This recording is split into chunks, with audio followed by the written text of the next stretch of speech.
business so that when you walk in, you feel like you belong. And please, welcome Amos Wilson.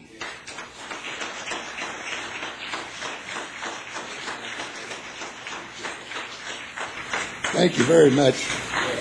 It's indeed a pleasure to be your invited speaker here again today. It's always a pleasure for me to come out and be with you and share some time with you. And I'd like to then speak to the subject for a bit today, and hopefully sort of breaking with old habit, leave enough time for you to talk back with me and for us to share some ideas. I'm very happy that Brother Quayson mentioned our business establishment. It's called the Harlem Graphic Arts Center. We're at 215 West 125th Street.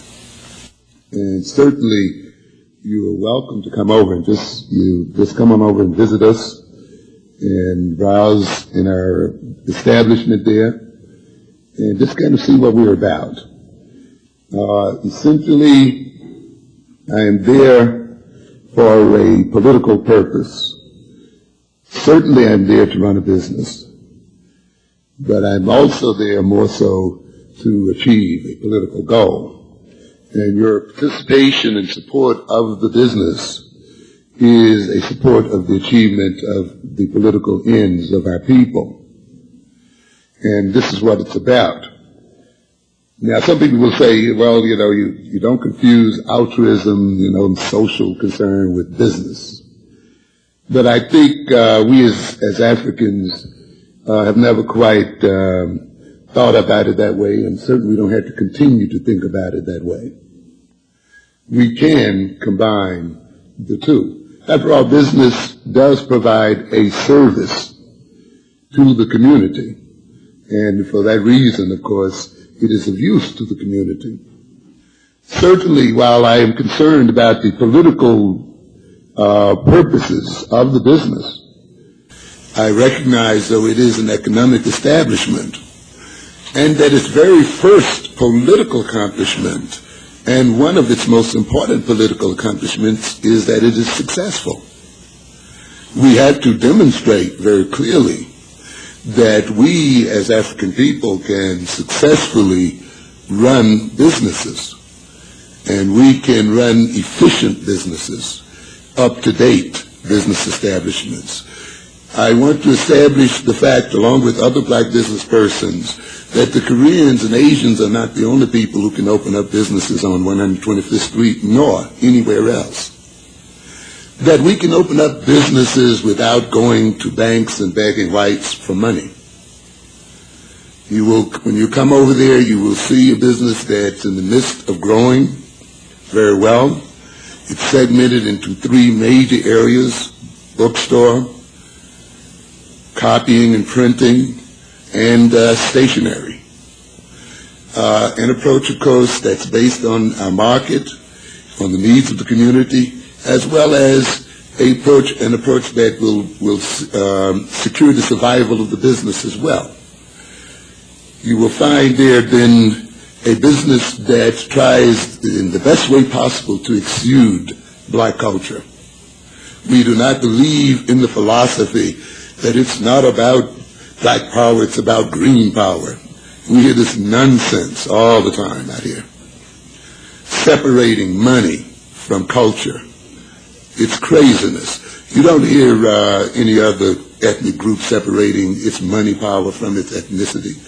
You don't hear Asians saying it's about green power, not Asian power. They go together.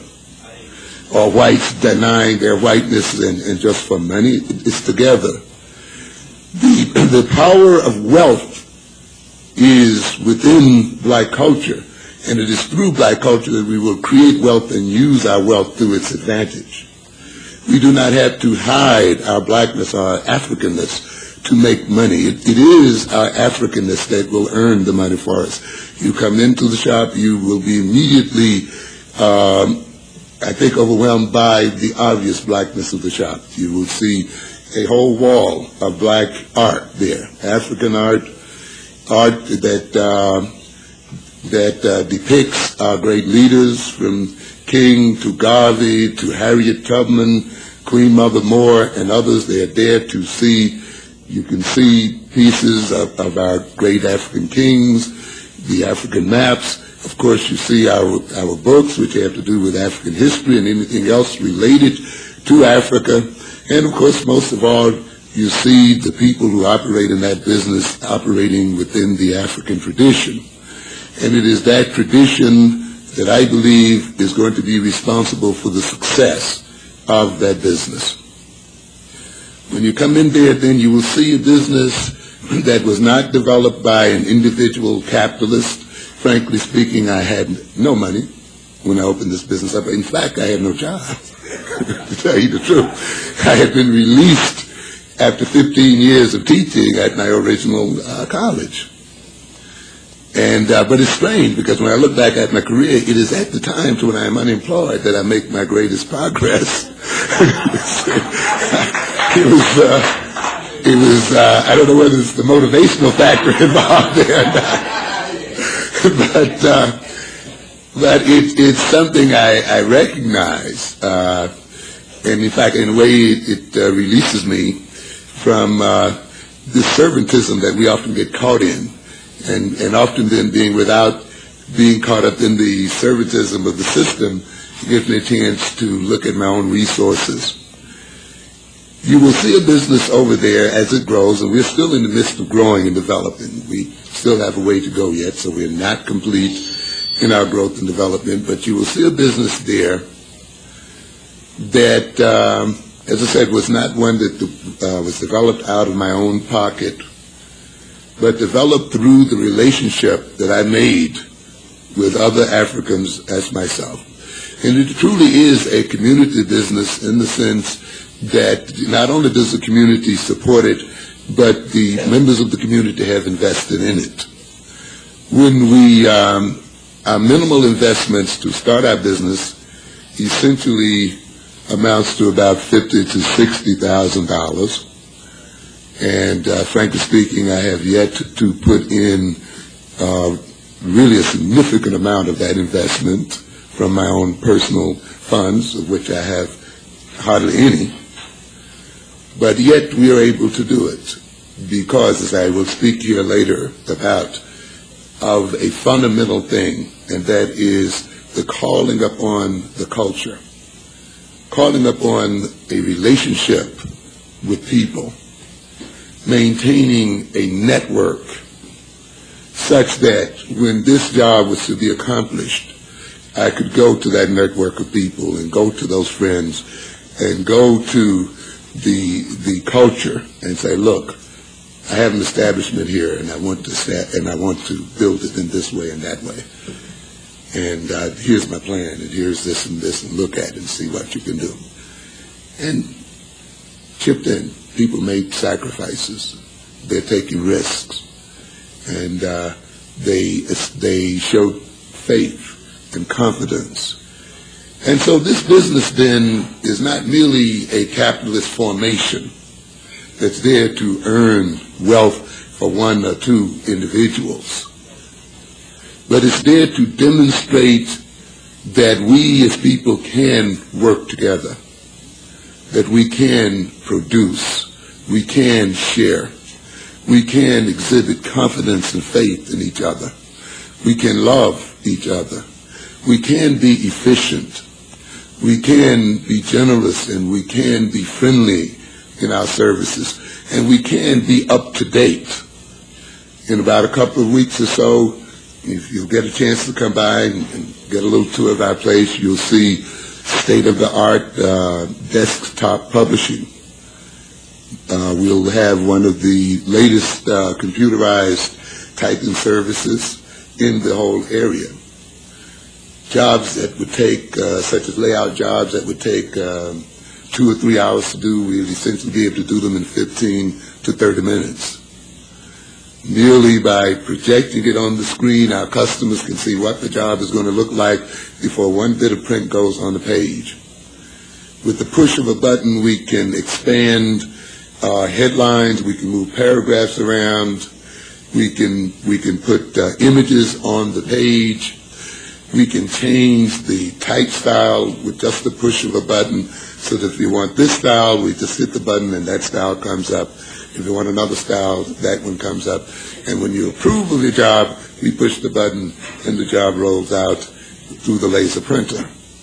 And we are able then to give you several copies, or to take the job over to our plate maker and almost immediately put it on the press and get it out while you're waiting for it.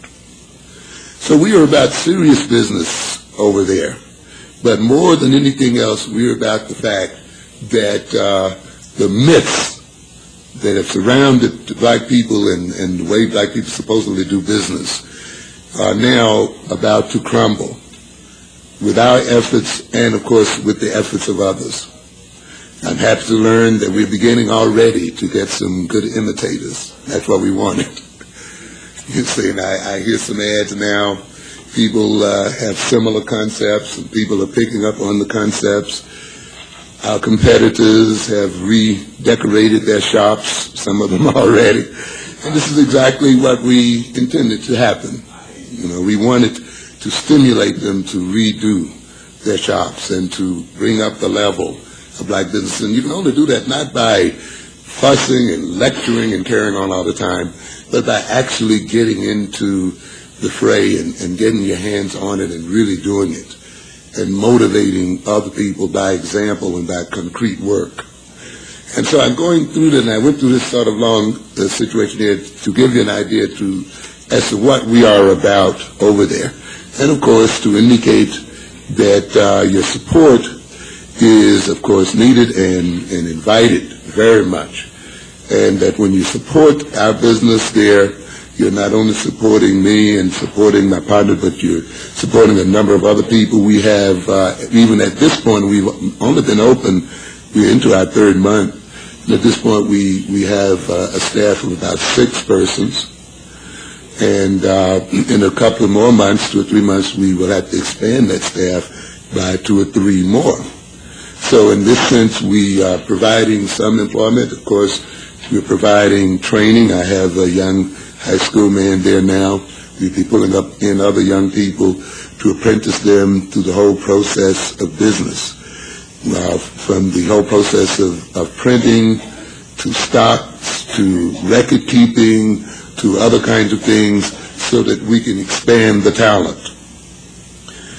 One young man that's been with us from the beginning, I'm hoping we've made our goal that of putting him into business, because we think that the end point of our success is the number of people who ultimately graduate out of that place to engage in business of their own. We're not there to keep people captives forever, but to move them forward and move into their own communities and other communities and continue the expansion and growth of black business. So come by, say hello, and give us some support. Just come by and just check us out and see what we are about. Today I want to look then a bit at the subject, the economic psychology of black nationalism or African nationalism. And of course I'd have to do a schematic kind of thing today, because the subject is a very broad one, and obviously in order to give its due we would need much, much more time than we are allotted here today. But I want to emphasize the necessity of economic development for the liberation and advancement of our people. And I think that this is the major task for our current generation. I think each generation has a task that it has to accomplish, sort of like a relay race in the sense where each generation carries the ball, the baton, a certain distance, and then it is handed on to the next, and the next generation must carry it a distance as well. And I think it becomes interesting to take a schematic look at the history of our people and kind of see how this baton of liberation and advancement of our people has moved thus far up to this point. You look, of course, and I think looking at it this way will help us to be charitable sometimes to our ancestors, who sometimes we are a little harsh on in terms of what they didn't do and how they didn't see certain things. And we have to recognize that each generation does have its blind spots, and ours will have its spots as well. But we must do what we can within our vision. And it is the duty of the following one then to expand that vision and to continue. I can understand why then, in a sense, our ancestors, while in slavery, thought that emancipation would be almost the end-all and be-all for them. And why emancipation would represent, in Martin Luther King's words, free at last. A type of ultimate freedom. And it's understandable, being under such a system of oppression and servitude, that one's vision would be locked on almost the more obvious solution, and that is to break out from under that system.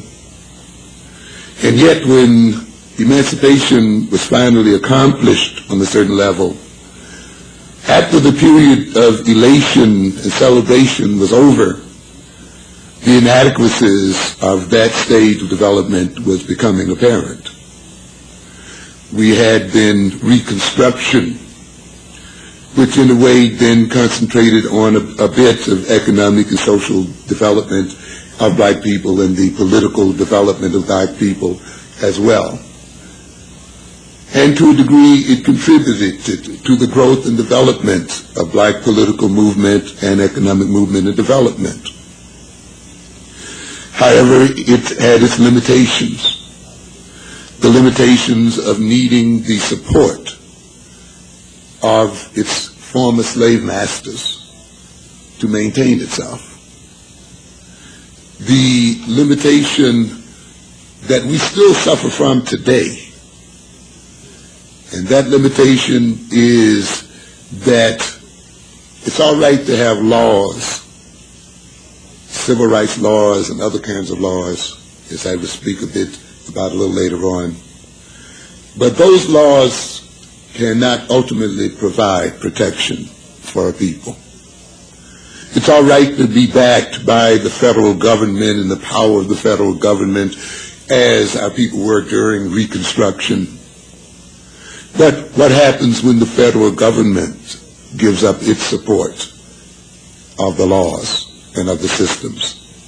And we see that Reconstruction, of course, this is exactly what happened. When the federal government gave up its support of its own so-called laws and rules and regulations, then, in a sense, the freedom of the black man was abridged even more so than before. And there was a period following then of almost a semi-slavery in the form of sharecropping and sort of what we might call wage slavery, followed by Jim Crowism and a type of accommodation to white power and an accommodation to segregation. In a way, while that was bad, it had some other sides to it as well. The development, of course, of some black institutions and of black community, and of course of sharpening the consciousness of many of our people to understand the situation that they were in and to try to strive for solutions to that situation. And of course there were a number of proposed solutions, beside the one of accommodation, which we found, of course, still did not give us the freedom and independence and liberation that we desired. The forces that seemingly won the day were the assimilationist forces, the desegregationist forces, the forces under the Du Boises, the NAACP, those forces that still hold sway today, that in a sense sold us a dream, the kind of dream that Martin Luther King sold us as well. The idea being then that the ultimate freedom would be achieved through integration, through assimilation with our former slave masters. That the ultimate dream of freedom and survival and security and respect could be gained through the passing of civil rights laws. And that the ultimate liberation could be attained then when we were able to get whites not to look at us in terms of the color of our skin and in the famous statement of Martin Luther King, but in the content of our character. Very pleasing kind of dream. And apparently it struck the hearts of many of our people because we bought it for a long time. And in a sense, you see the rhetoric of King being profound as it was, because apparently it struck a very deep chord in many of our people. And in many ways, we can't say that King was wrong from a logical point of view, or the assimilationists were wrong from a logical point of view. But we have to recognize that their language, in a sense, had a propositional assumption under it, that if-then kind of assumption. And that is the problem. Any proposition can be true if you grant that the premises are true. You see? And this is something we often forget. If white folk did not see us as black people, then, little black boys and white girls could hold hands together. If white folks did not segregate against us, then we could enjoy the fruits of the society. If they could love us as they love themselves, then we would not have job and racial discrimination, and we could live where we wanted to live, and we could travel the way we want to travel, and we could achieve the way we want to achieve in the society, and we could stop being self-conscious about ourselves, and we can love ourselves and all of that. But we often forget that this is propositional language. If this is the case, then that could be the case. But often we got so caught up with the possibilities of the ifs coming true until we were literally hypnotized by the glittering dream and images held up before our eyes. And many of us were caught up in the images of little black boys and white girls and so forth holding hands. And we got caught up in the so-called beauty of living next door to whites and the beauty of not being self-conscious about ourselves. And it was a wonderful, wonderful dream. And it was so wonderful until often people forgot to consider some other ifs and look at some other possibilities as well. What if they never loved us? What if they could not forget what color we were? You see? What happens then? And this is the major problem I find with the assimilationist philosophy. If what you say comes to be true, well, maybe I wouldn't have too much of a problem with that. But what about the other ifs? It's all right to talk about integration, but let's also talk about disintegration. That word is often forgotten. We were only permitted to hear the term integration, and we were hypnotized by it. Integration, integration, integration. And there was the belief by many of our leaders that once integration was achieved and assimilation was achieved, that then would become a permanent state of existence. And there is no law that guarantees that once you're integrated, that integration from that point on shall last forever. There's no guarantee of that at all. And yet there were many leaders who sort of left us with this vague impression and presented this as something that would be the true case. I often mention this idea in terms of the context of marriage, when people are in love. You know, and when you're first in love and you think that you'll never have an argument, you think you'll never have a fight, and you'll always be sharing and loving to each other until somebody loses a job and falls under the stress of unemployment or gets other kinds of interest. And we see then marital relationships that start out so blissfully and with so much promise fall apart because of economic and other kinds of changes that occur in that relationship. There are many women today who are still suffering from this starry-eyed kind of approach to marriage, who dream the old fairy tale dream of marrying the white knight, the prince, who would take her away from the drudgery of working, and who would marry her because of her beauty and her poise. And therefore she could spend all of her time working on her seductive characteristics, shopping and going to the beauty parlor and buying her clothes and doing all of these kinds of things. And finally she lands that prize,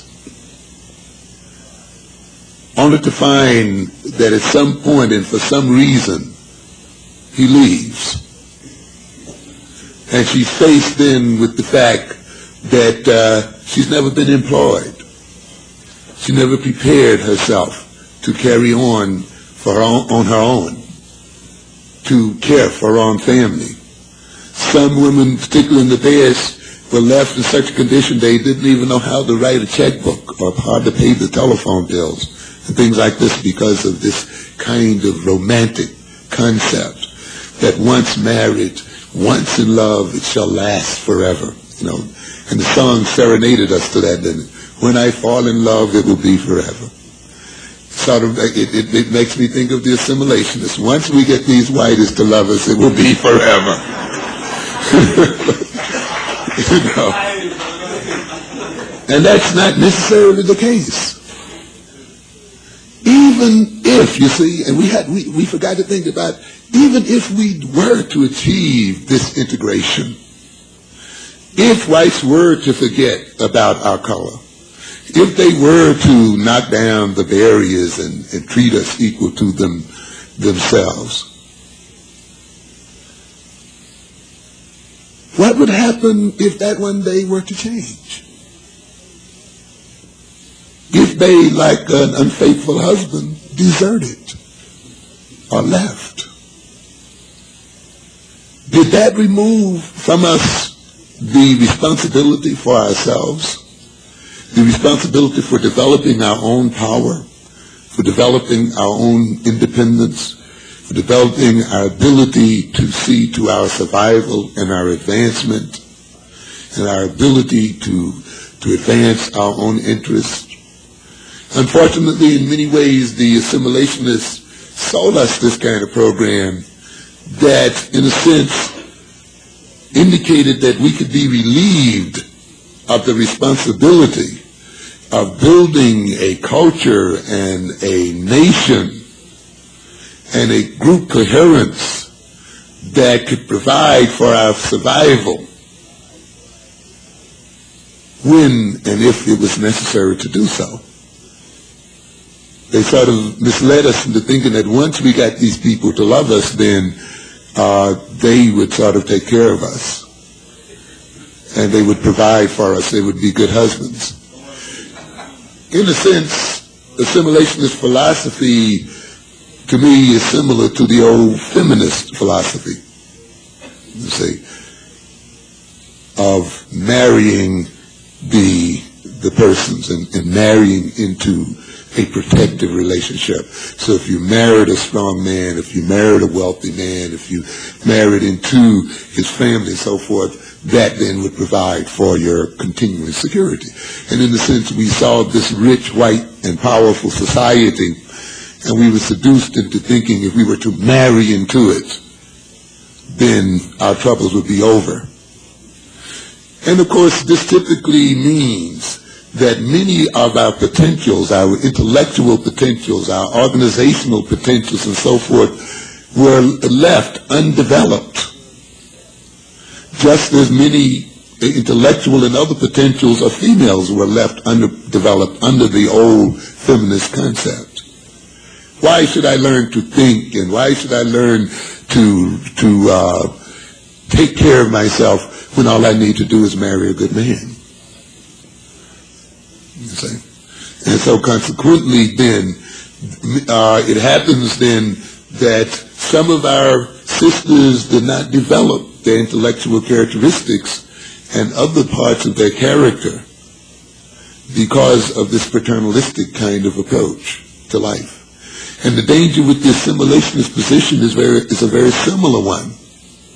It indicates then, why should we develop a Pan-Africanist organization and relationship when if we just get in and marry these white folk, they'll take care of all our business for us. We don't have to worry about it. We can glorify good old individualism and just let it go at that. We don't even have to worry about defense because a white man in defending himself is going to defend us. We don't have to worry about making bread for ourselves because the white man making bread for himself is going to make bread for us. See? So all we have to do is seduce him into loving us and working on his guilt complex and nagging him a bit and keeping him in shape, you see. A typical feminist, old feminist concept. You reduce the more powerful persons and being through manipulating their guilt, their moral obligations. You know, we see a lot during the 60s, right? Moral suasion. Speaking to the humanity in these other people, ultimately converting them, which is a typical ploy of a weak person in relationship to one of strength. You know, to try to convert the stronger in some sort of way or other, rather than building up their own power and their own development, you see. So you still get this feminist, and I'm speaking of that in the old sense. I hope you note that, ladies.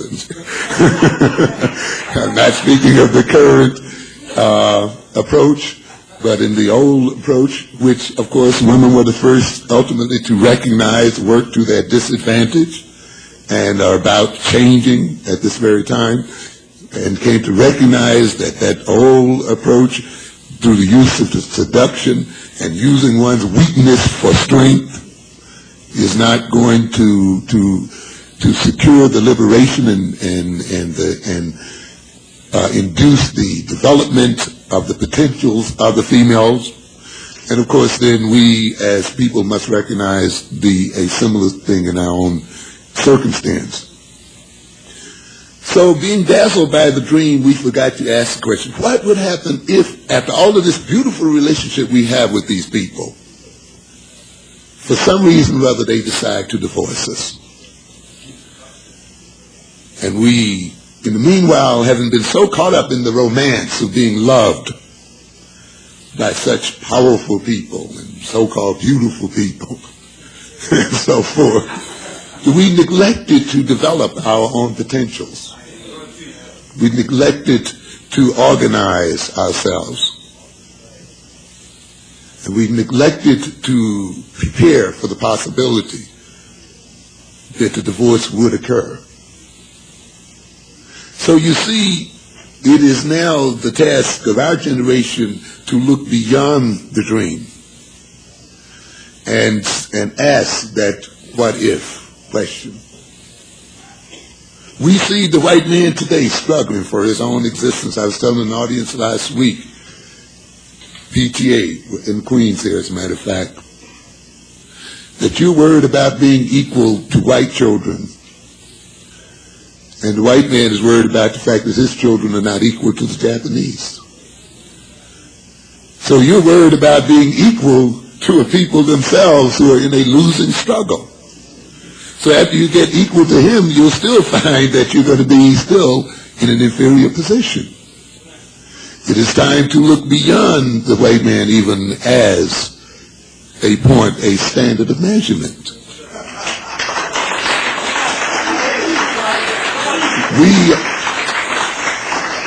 We must prepare to compete with many ethnic groups. The white man is not the only ethnic group we have to compete with at all.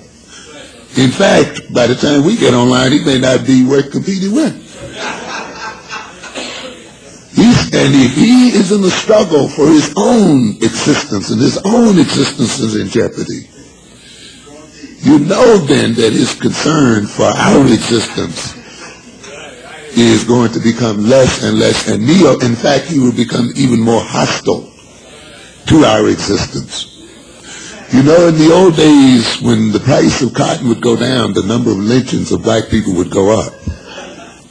And there was a correlation between the drop in the price of cotton and the lynching of black people. You see, this foolish belief of the white man as a god is a part of that dream, you see. The stupid belief that the white man somehow, because we've gone to all of these movies and read all of these books and believed all of this propaganda where the white man always wins. And so since these are our white folk, we just feel like they're going to win all the time. And therefore we figure as long as we are connected to them, we always are going to be on the winning side. There's no guarantee of that at all. And I think the current struggle with the Japanese and the Koreans and other people are beginning to demonstrate that very, very clearly. That these people are not necessarily all-time winners. And we have to look at that very closely. We have to recognize the fact that civilizations come and go, and they rise and fall. And the white man is not going to get an exemption from this cyclic nature of civilizations any more than we got an exemption from it. Our civilizations occurred first and laid the foundations for the ones that are here today. And yet they passed away. And we look back, we look at Greek civilizations and Roman civilizations and others, and they come and they bloom and they go. I guess it's a common belief, though, for those people who are parts of those civilizations to believe that somehow theirs is going to escape. You know, the wheel of karma. You know, somehow I could imagine the Greeks thought that theirs was going to escape, you know, and the Romans somehow thought that theirs was going to go on forever. And of course, we are caught up in this one, and somehow we figure, you know, that these people are going to come out of it all right. There's no guarantee of that at all. As a matter of fact, when we look on the horizon, then we see the waning of the European civilization. And the major question for us as Africans, as I've put it before a number of audiences, is, are we now going to struggle after some hundreds of years to get out from under the power of the European, only to fall under the power of the Asian? Is it going to be now another couple of thousand years that we're going to be under the thumb or the foot of the Asian? And I think when we look at our communities, we're beginning to see the very first forebodings of that kind of thing. This is why our generation is so crucially important. Because it's how we perform as a generation that's going to answer that question. Are we going to subject our children and generations of our grandchildren to the domination not of Europeans, but to the domination of Asians? Do not let the word third world throw you and deceive you. A lot of us want to throw a lot of different interests under that term. And it makes many of us think that that makes us all alike. You know, Latins and blacks and Indians and this. It's a terrible mistake. to think in those terms. We as African people will have to compete against South America too. Face it, I know it's unpleasant. You cannot just include people simply because they are non-white into your own associations. The Japanese will be our competitors and our competitors already. And therefore we have to recognize the fact that in the world the way it is currently constituted, we are going to have to compete against a number of groups of people. Not just whites, but Asians, Latin Americans, and others as well. And while we use the rhetoric third world, and we can identify on many levels with other so-called third world people, we must not let that blind us to the realities of our situations and to the fact that Japan and other Asians will dominate us as well as any other group. And we have to prepare for that eventuality. And therefore our competition and our struggles should not be just against these whites, but we have to look on a global level at things. We've become too obsessed by whites anyway. We've permitted whites to fill our vision and block us from seeing what else is going on in the world. And this will be to our detriment if we continue to do this kind of thing. The assimilation has made us think that once we got the civil rights laws, everything would be all right. A very fatal way of thinking.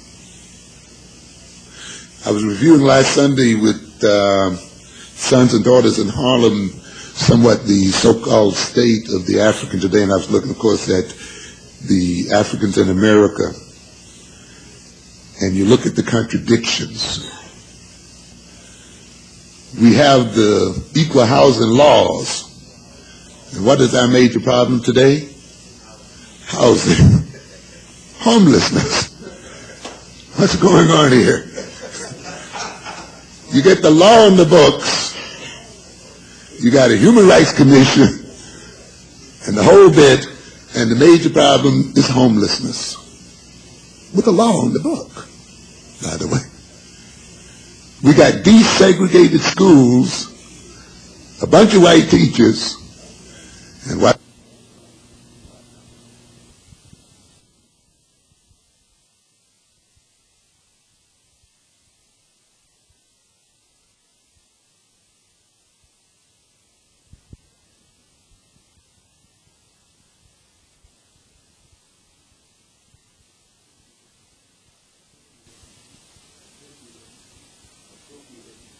appropriate education of black people. Yet we have desegregation. We have the 1954 Supreme Court ruling. We have people on the Supreme Court, we have federal judges, and we're still struggling with what? Injustice. We got a black police commissioner, and we're getting boys shot out here in Queens. People shot down in the streets. And we can go on and on like this all night, showing the contradiction between law, between commissions, and all of these other things that were supposed to secure for us freedom and liberation. And yet we see the sufferings of our people today. And they have not been secured by these things. Law does not protect anyone. The law doesn't protect anyone, ladies and gentlemen. A law is a bunch of words written on a page. Protects nothing. Guarantees nothing. It is only the enforcement of the law that determines freedom and liberation. You can write as many laws on the books if you want to. If those laws are not enforced by the powers that be, then you may as well not have any laws. So we neglected in our thinking The whole concept of power, the idea being that the whites passed the law, and therefore somehow they would become subject to the law that they passed. And their ability to pass the law indicates their ability to do what? Rise above it. To unpass it if they want to. To not enforce it if they wish to. I saw in the New York Times the other day the black gentleman that resigned from one federal agency. What was the reason? Because the Reagan administration is refusing to what? Enforce the laws. And the only thing he can do is resign in frustration, and his name will soon be forgotten. Headline one day. Because the ultimate thing is the power, not law. Because it is the powerful that what? Make the law and enforce the law. And the idea then that in a moment of weakness and guilt, you can make a bunch of people pass laws, and that these laws, quote unquote, are going to protect you, is one that is in the end somewhat nonsensical.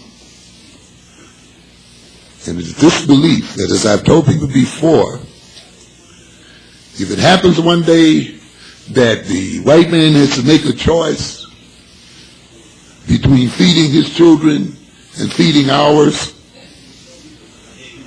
no civil rights law is going to guarantee that our children get fed. You can quote the law all you want to. None whatsoever. And it can be that way one day, ladies and gentlemen. We don't know. Some change in climate, some blight in the agricultural area. We have germ warfare being developed today where a release of bacteria or release of some germ could literally wipe the bread out for this whole nation within a very short period of time. You see, there's suspicion that AIDS is an artificially created disease. Some of you might have heard me talking on Bob Law's show one evening about how 23 universities in this country were dedicated to creating new diseases. That the function of medical doctors is not merely that of curing diseases, but of making diseases. You must understand that every profession and every institution in a society functions to maintain that society. And it operates as a two-edged sword. It can go backwards and forwards. And therefore, the function of the medical establishment is not merely to cure diseases, but to create diseases as well. And you will find that many medical schools engage in the development of germ warfare. And many American universities, including also the New York, Board of Health. Very much concerned with it. As I've told many people before, the university is there to maintain a society. It's only there secondarily to give people jobs. And it gives people the jobs that maintain the society. But you must not think of the university as a place where you get a job and you're able to buy a little house later on the corner.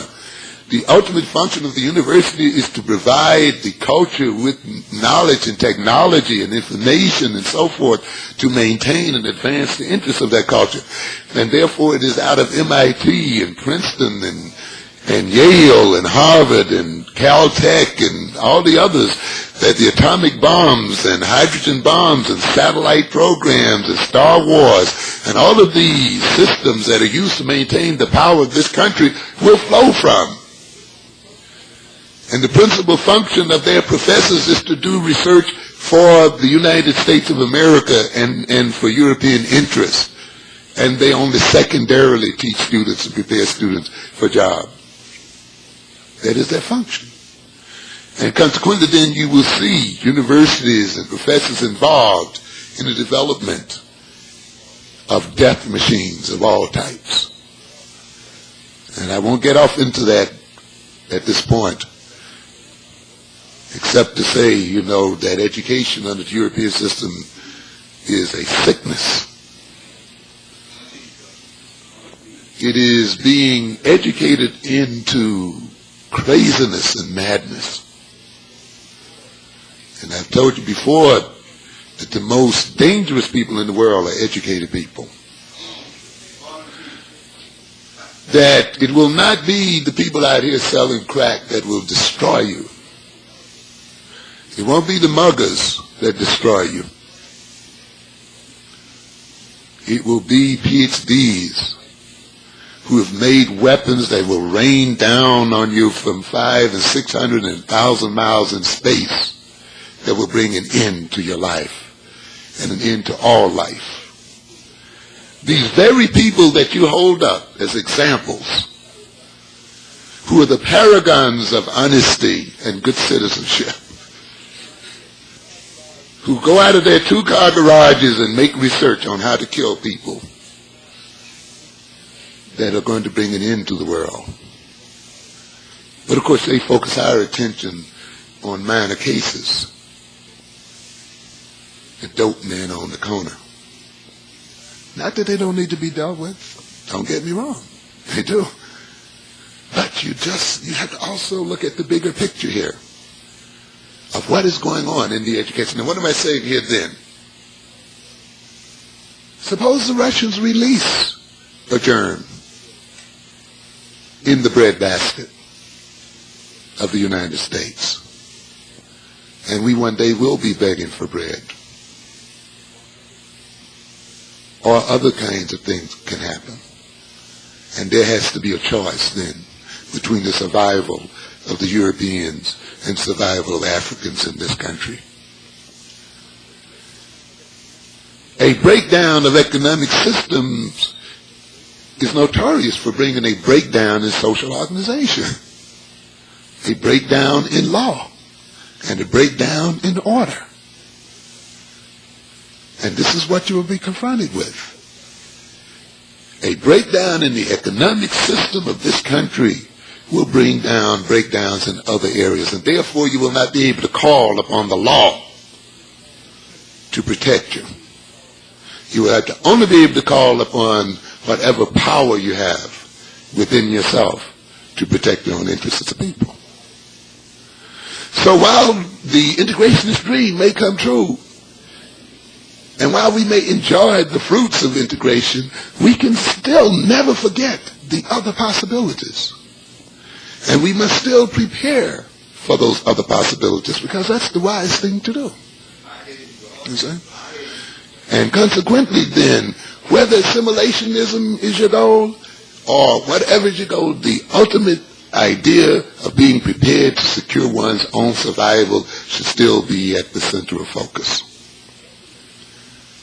The preparation for various contentions, what ifs, still have to be at the center of one's thinking. And so ultimately, whatever political direction you may decide to take, in the end you've got to look beyond the dream and deal with the what ifs and prepare yourself to deal with those things. So we have to know then, while looking at the contributions of those who've gone on before us, we have to now expand the vision.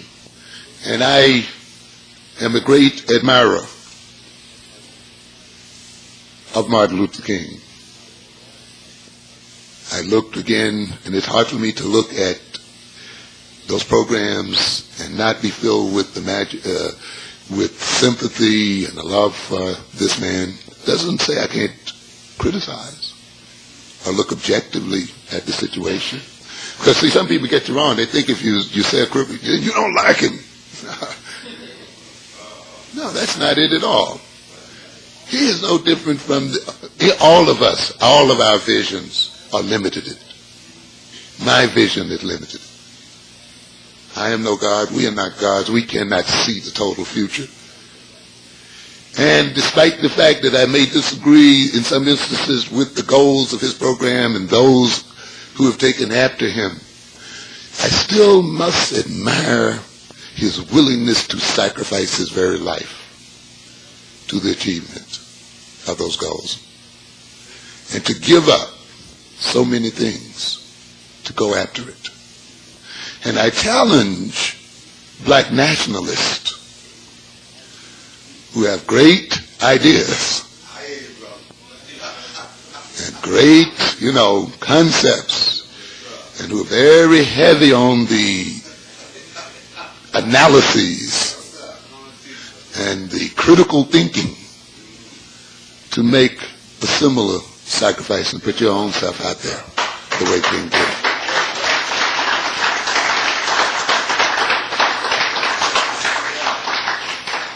You cannot assure that you will pass on to the next generation the right concepts. You try it as hard as you can. And that's all we're called on to do. We try very much to see reality for what it is. And we look in it, and it's our duty to think and look and search and try as hard as we can to see reality and be objective. But even with all of our trying, we miss sometimes. But we can pass on to them the fighting spirit, our will, our willingness to sacrifice for what we believe was right, and our willingness to forgo some of the so-called pleasures and other things of this world to accomplish our goals. Because without that will, great intellectual dreams and critical analyses will come to nothing. And we have some nationalists think that their job is done when they run a great lecture and that is filled with keen insight. That's just the beginning. In fact, that is the accompaniment of work, not the end point of work. And this is one of the reasons why, as I mentioned earlier when I came, I mentioned about my own business over there. It was easy to talk about the Asians being in the Harlem community. But to what degree am I willing to actually become a member of the front lines to struggle against that taking over the community and make the necessary sacrifices? And this is the kind of thought I think that will move us forward. Let's look again then for a moment at economic development. I think this is a part of our task now, this current generation. We've gone through the slavery and through emancipation and Reconstruction, Jim Crowism, accommodationism, desegregation and civil rights laws, and in ways they have expanded our consciousness. They have allowed us to see their faults. They have allowed us to a degree to benefit from whatever benefits they had to offer.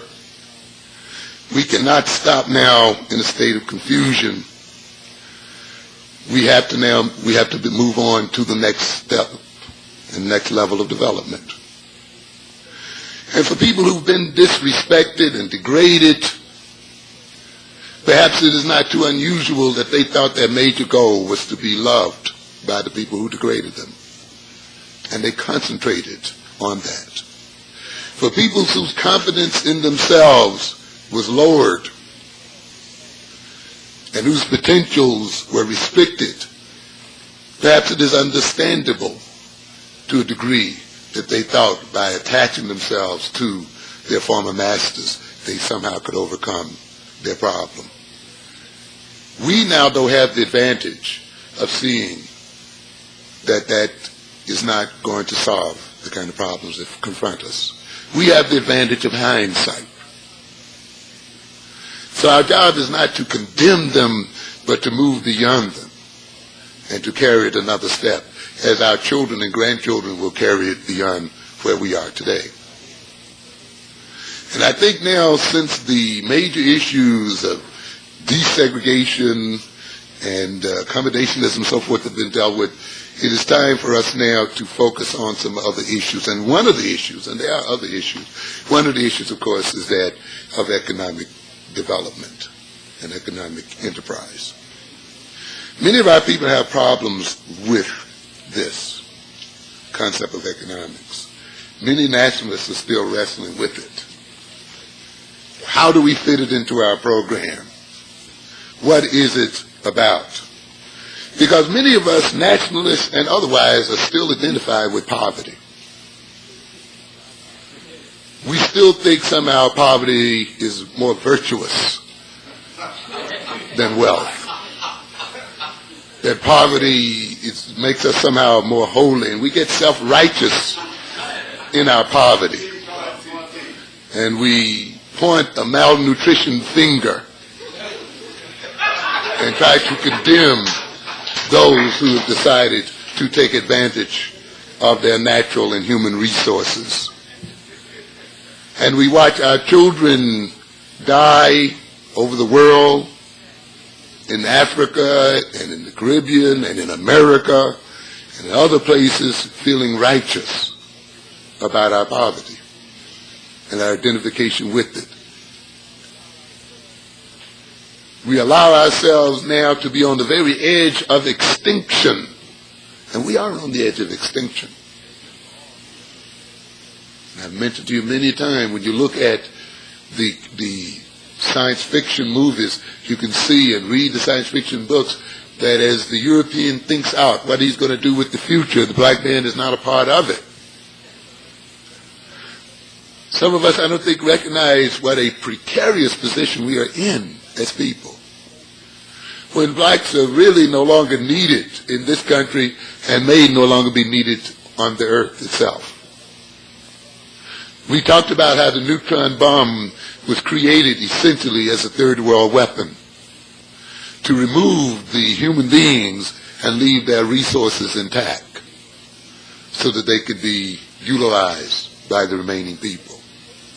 That tomorrow, if Reagan and Gorbachev met and decided that they would rid the earth of its African inhabitants, there would be no African nation that could defend the interests of African people. In this day and age of Star Wars and weaponry moving out in space, we have yet to make the jet age in reality. And therefore, we are literally defenseless against warfare coming from space itself. We are not able to even move from one planet to another, as the European is preparing himself to do. The European is preparing to build an artificial planet, space stations, to secure his genes. And we're still just thinking about getting a job. The European is already doing geological surveys of the moon and other planets. And is already talking about mining those planets and looking at their commercial possibilities. If you go downtown around 59th Street, you can buy something called Commercial Space, a magazine called Commercial Space, dedicated to the commercial utilization of space. And we're still worried about Koreans over here in Harlem. People getting ready to take advantage of the moon.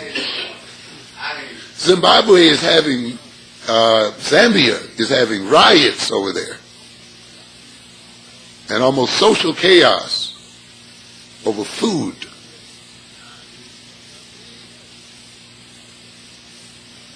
And as a result of the fact that the price of copper has sunk very low, and therefore the economy has been vastly disturbed, and there's a threat of social disorganization as a result of the fact that you have an economy built around essentially one product. And the pricing of that product and the use of that product is in the hands of Europeans. And therefore, they manipulate the rise and fall in organizations of nation through the manipulation of price. And, of course, the estimation is that even those resources, which are the foundations of their economy at this point, that is the resources of copper, will be gone in 20 years. How do they eat then, if they are hardly eating now? How does the whole of Africa eat? when its resources have been sucked out of its soil and there's no more to be exploited there. When at that point the European is now beginning to suck resources from the moon or from other places. Or as the Reagan administration has made very clear, they will not give the Africans and other weak nations access to the resources of the sea. What happens after then, after the resources are gone? So see, we have to look beyond the dream. We have to look into the future and prepare ourselves for dealing with that future. And this is our task. And we have to recognize then that a concern with economic development is at the very center of our survival as people. It's not just about getting status and getting into the American mainstream and this kind of business. It's about the sheer business of surviving, feeding each other, supporting each other, and providing for our generation and the coming generations. We can no longer ignore the issue of economics. We're going to have to confront it head on and straightforward, not through some theoretical mumbo-jumbo of Marxism and all these other Eurocentric theories that some of our enlightened brothers so easily toss about and debate endlessly. And while we've been going through endless debates about capitalism and Marxism and so forth, the Asians are just taking the community and working it through. We must recognize then that the center of African concern has always been economics. I don't know where we got off of this tangent. On this tangent here, that economics are not the center point of any people's development, and how we became to identify with poverty. And some people have enough nerve to try to even justify it in terms of some kind of weird African philosophy. You know, you have to watch those people who jump and use Africa to cover up all their problems, you know. You have a lot of that going on today, too. That's the way the Africans did it. You know, as if that's the end all concern. Ladies and gentlemen, even the way the Africans did it must come under scrutiny. I'm telling you. The mere calling back on tradition, and often the tradition many people call on is fictitious anyway, is not enough to silence the concerns that we need that confront us. And you know, some people sort of pull that out as a last, you know, that last and final statement. It's African. And then at that point you're supposed to cease thinking, you know, and analyzing. And note, the African thing often appears to go along with their restrictive view of things. It's also African to be concerned about wealth. You are not going to find any, or maybe I won't be so bold, but I think it would be hard put to find any great civilization or people that also did not have a very strong social, political, economic foundation for their greatness. And in a sense, we almost want to be great, and we want to be respected, and we want to have security, and all these other things without having an economic system to back it up. And I think when you search history, you will find that economic greatness and so forth were together and combined and were reciprocally influential, one on the other. And you don't leave one out without the other. We often call on Egypt as an example. And quoting John Jackson, Introduction to African Civilizations, Egypt's first golden age was initiated by an invasion from Ethiopia.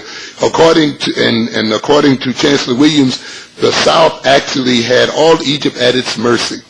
The South was the real source of Egypt's wealth, as it had been of Egypt's civilization. And so we see again wealth and civilization.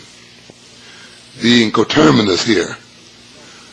And that wealth, and it's the wealth of the South that's laying the basis for the greatness of Egyptian civilization. The gold mines were there.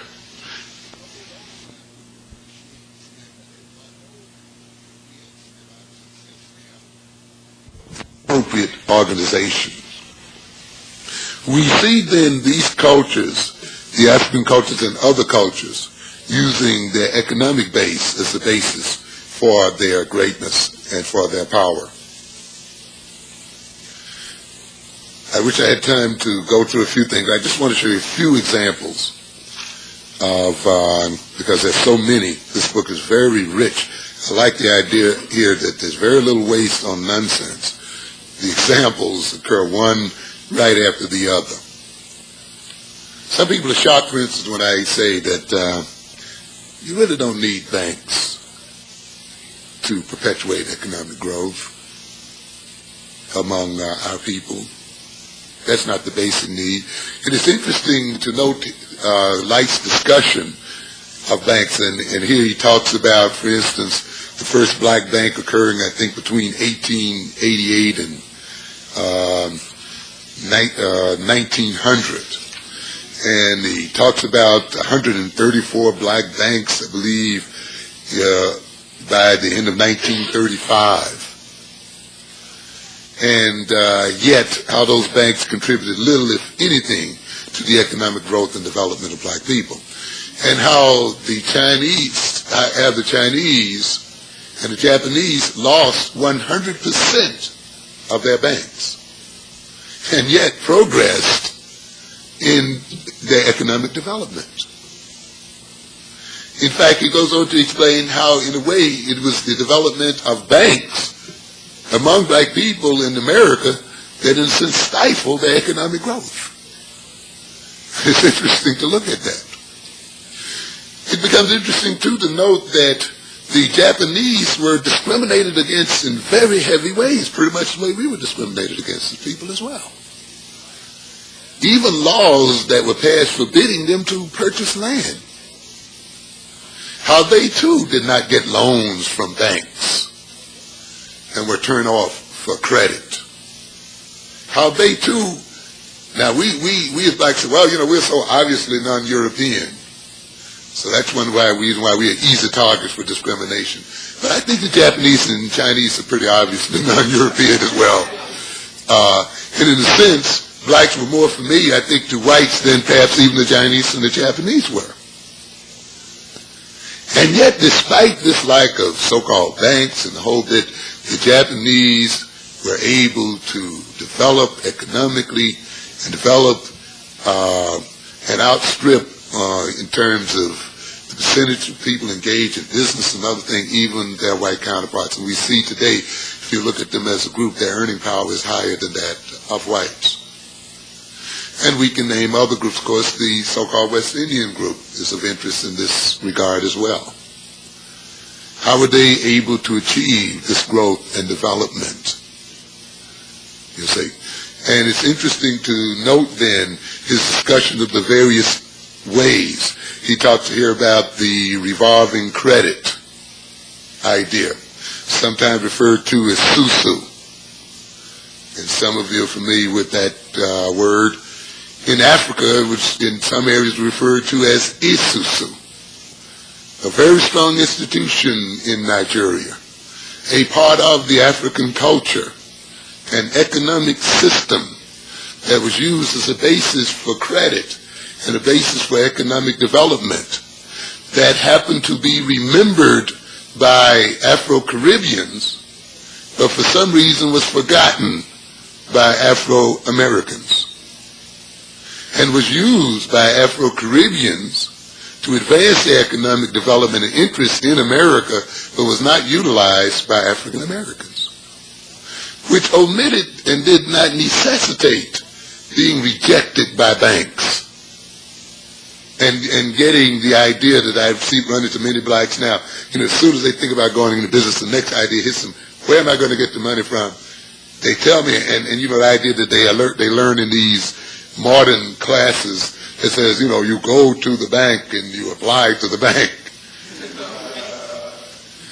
When you and it's interesting to note that the Chinese had a very similar system. The Japanese had a very similar system as well, that permitted them to use their own internal resources for development.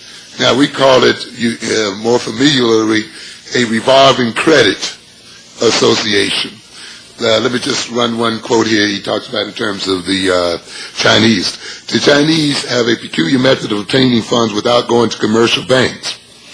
If a responsible Chinaman needs an amount of money, he will organize an association, each member of which will promise to pay a certain amount on a specified day of each month for a given length of time. For instance, if the organizer wants $1,300, he may ask 12 others to join with him, and each will promise to pay $100 each for 13 months. The organizer has the use of the $1,300 the first month. When the date of the meeting comes around again, the members assemble and each pays his $100, including the organizer. All but the organizer who has had the use of the money bid for the pool. The man paying the highest bid gets the amount of the bid to each of the other. The man paying the highest bid gets the amount of the bid pays the amount of the bid, to each of the others and has the money. This continues for 13 months. Each man makes his payment each month, but those who have already used the money cannot bid for it again. By the end of the 13-month period, each is paid in $1,300 and have had the use of the whole amount. And of course, you will see this, for instance, here's a mention of the Japanese. Few Japanese were able to expand their business individually to any great extent. Possibly without a system of cooperative finance, the Japanese would not have developed the economic structure they did. Fortunately, they met their needs through adaptation of Japanese customs, such as the money pool known as tanamoshi. It is difficult to ascertain the extent to which such pools were used by Japanese immigrants, but from the widespread recognition of its use, it was probably of no inconsequential part of their financing practices. The largest hotel ever attempted by the Japanese, a transaction involving some $90,000, was financed on the basis of tanamoshi. And it goes on to talk about mentioning here the Yoruba associations. There is a certain society called Isusu.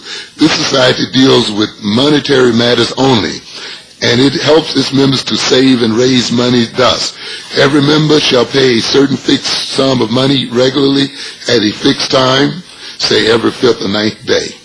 And one of the subscribed members shall take the total amount thus subscribed for his or her own personal use. The next subscription shall be taken by another member. This shall so continue rotationally until every member has taken. And it goes on to mention how this system was used by Jamaicans in London.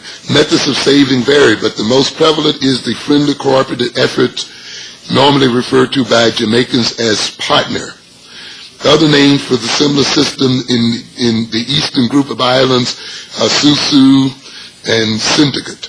This is a simple method based on mutual trust between friends and relations, complete confidence in the man or woman who is organizer. 15 or 20 people pay a weekly sum of between £1 and £5 to the organizers, either by drawing lots or prior arrangement. The total amount at the end of each week goes to one of the 20. In some instances, weekly payments necessitate a strenuous saving effort, but in most cases, the partners is carried on time and again with satisfaction on all sides. And we can go on naming this particular method. And here you see this particular method being adapted, a method coming out of the culture itself, a method adapted to the reality of the people using it. a method then that was used for the advancement, the economic and social advancement of the people concerned. You see in the African American the adoption of foreign methods, methods not related to his African background nor to his political economic realities. And the major problem today in the economic development of black people is the lack of an economic system based on what I call a sound cultural analysis. And I don't mean a cultural analysis that goes on talking about how white folks mistreated us. That is not a cultural analysis, ladies and gentlemen. We got a lot of people here just doing endless research on how white people mistreated black people and getting all fired up over these kind of issues, instead of looking deep into the heart and soul and mentality of black people and looking deep into the character of black people and looking deeply at the organization of money and economy within the black community and using that analysis to create a realistic system. We got a lot of fools here reading Marx and other kinds of people whose analysis is based upon Europeans and who didn't come in with preconceived ideas to impose upon the African situation. And one thing I pointed out again and again and again, you can look at any African society, and whether it is Marxist, socialist, capitalist, or any other kind of ist, it is poor compared to its European people. And that must recognize then that the problem we confront is deeper than subscribing to European doctrines of Adam Smith and Marx. That subscribing to these European doctrines are not the solutions to our problems. Marxist theory is based upon an analysis of European culture, and his economic recommendations are based upon that analysis. And we have some fools here who want to call it scientific, and as if it's somehow universal and above and untouchable. And yet when they look at it in country after country in Africa and other places that have subscribed to it without being realistic about their economic and social position in the world, they can see that it has not benefited very much those nations and those people. And yet they react by holding on even more tenaciously to a philosophy that even the Russians are throwing out, that even the Chinese are throwing aside. And everybody's throwing aside that this Negro, the poorest of all, who is still trying to hold on to it for dear life and is not surviving. Does that mean Marxist ideas are no good? No, it doesn't mean that. It doesn't mean that at all. Does that mean we can't use it? No, I'm not saying that either. What I am saying, though, is develop your economic and social philosophy based upon your own political and social reality first. Now, you may find, as I have found when I look directly at the heart and soul of our people, that many of your conclusions may coincidentally parallel those of Marx. But the origin is not Marx. The origin is from our own selves. And that means that those ideas are our possession. And we don't have to ask white Marxists or any other group to interpret them for us. Any other group doesn't come into us and say, well, you know, our people started and Marx was a Jew or whatever, and, you know, we have the right to interpret what he meant by this and that. We don't have to deal with that. We can deal with it because we've developed it out of our own hearts and our own soul and our own reality. When I was trying to go into business, it puzzled me for a long time. Where is the black money? Where is it? You know? Black people, we hear again and again, if you look at the collective earnings and resources of black people in America, you have to recognize that they are the 9th or 10th richest nation on this earth. That we trade more with this country than does the whole nation of Canada. that we represent a tremendous amount of wealth. And that the problem then with the black community is not a problem of poverty, but it is the correct utilization of the wealth that we have and the correct development of the wealth that we have as people. It is the malallocation of the money that we have, not the lack of money at all. I was interested in one example he gave here of the Japanese tailor who was selling suits for $35, and he's selling to other poor Japanese who could not pay $35 at one time for a suit. So how do they solve the problem? The tailor's got to stay in business. The other people need a suit. Do they go down to SBA and apply for a loan?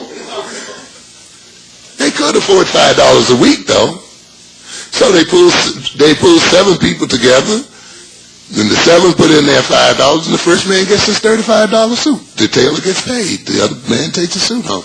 And the next week, the next $35 come in, and on it go. And the money revolves, and the wealth revolves, and there's growth and development within the community, you see. Not looking outside of themselves, but looking where? Within themselves. Because ultimately, that is the source of wealth. Not being externalized, but internalized, and looking into themselves is the basis of wealth. And using the revolving credit. These people did not go on welfare because they saw the welfare of their people as being their responsibility. And they organized in groups and clans and so forth, and saw to the welfare of their members, so that it was not necessary for them to go on welfare. And they took care of their members. And it served some other social and political purposes as well. It's very interesting to note those purposes. Contrast that with the Urban League and the social work approach that we find so prevalent in our community. That does not harness the resources of the so-called poor and use those resources and recirculate those resources and organize the poor in a way that their money can increase and be used for their advantage, but, takes a social work approach of delivering services from some external agency onto the people. A part of the receipt of benefits within the Japanese society was that you had to be a member of that society. And you were connected in that society. You were unified with the group. And it's within the context of this unity and membership that protection for the members take place. I realized as I tried to develop this business over here that the problem was not money in getting this business, because I hear a lot of people say, well, you must be paying healthy rent over there. But my idea was if the Asians could pay their rent in Harlem and make a living, using only whose money? Black folks' money. Black folks' money. They're not even using Asian money up there. The Koreans are not even coming up there to do their shopping. And the others, they shopping somewhere in Koreatown, maybe somewhere else. Okay? The Hispanics, it's our money supporting their families, paying that rent. And believe me, rent on 125th Street can go as high as $5,000 or more a month. Favorite Shoes pays $10,000 a month right on that corner. But they have employees there, ladies and gentlemen. They're making money there. That implies what? That there is money over there. And if you can support this kind of rent with our kind of money, then we can support our own people with this kind of money. We can employ our own children with this kind of money.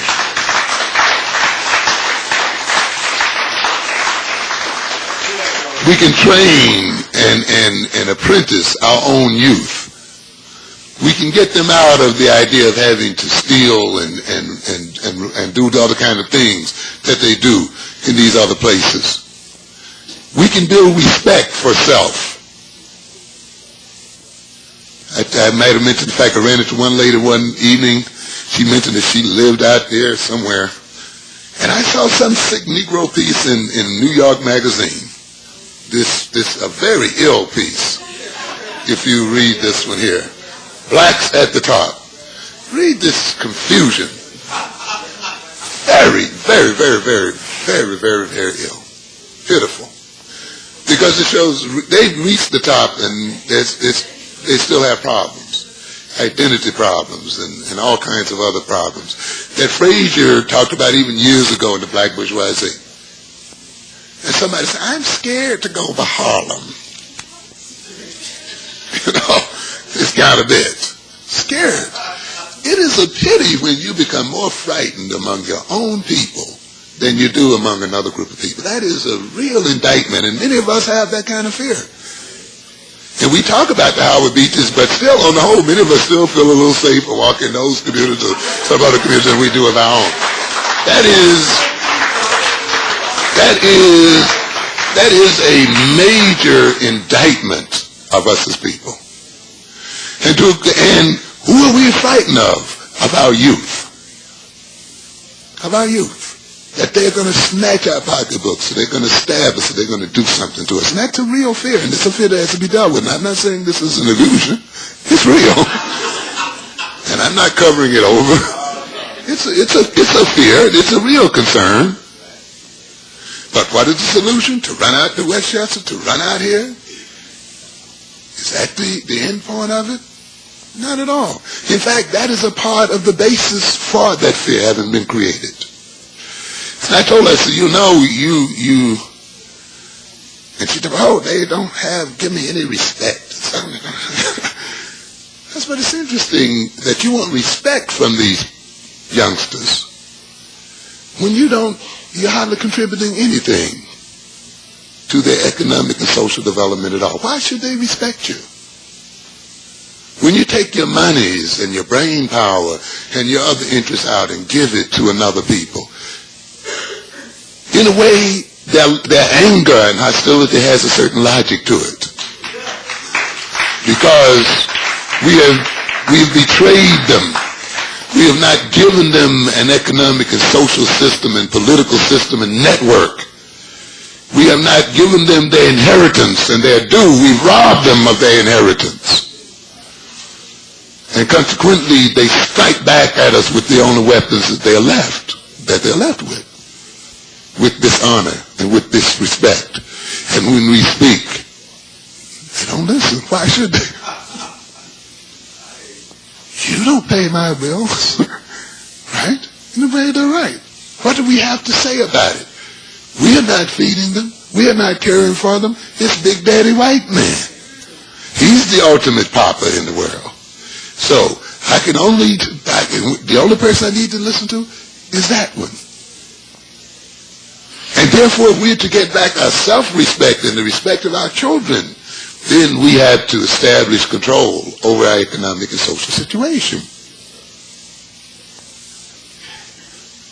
The ownership of 125th Street, the ownership of all of these other streets around here, the ownership of downtown Manhattan is greater than any series of 10,000 lectures about the greatness of African people, I'm telling you. It's a contradiction to talk to your children about the greatness of African people. And then when they walk out, you know, the whole community and everything is owned by somebody else. It's a joke. And in the end, they don't want to hear it. They don't want to be bothered with it. Because it doesn't develop into anything concrete, usable, a type of pride that doesn't take them anywhere, and they see often only leads them to trouble, and a kind of radicalism that doesn't permit them to become, quote-unquote, a part of so-called mainstream. African nationalism must pay. We must demonstrate to people that believing in this ideology is not taking the side of poverty and degradation, but is a movement into wealth, and a movement into power, and a movement into greatness. And this is a part of the thing I'm about there. I'm trying to demonstrate, hey, I believe in Africa. I love Africa. I am African. And I believe in the greatness of my people. And it pays. It pays. there's wealth connected with this belief. There's power connected with this belief. There's strength and respect connected with this belief. Not just an empty knowledge of history and an empty boasting that tries to substitute for a hungry stomach, but something that's real, that translates into real power. And this is what we must demonstrate. And when our children can walk out and see that, the Africanness is absorbed into their very bone marrow. It becomes a part of their lifeblood. And there's no reason why we cannot think of taking over the economic reins of this country.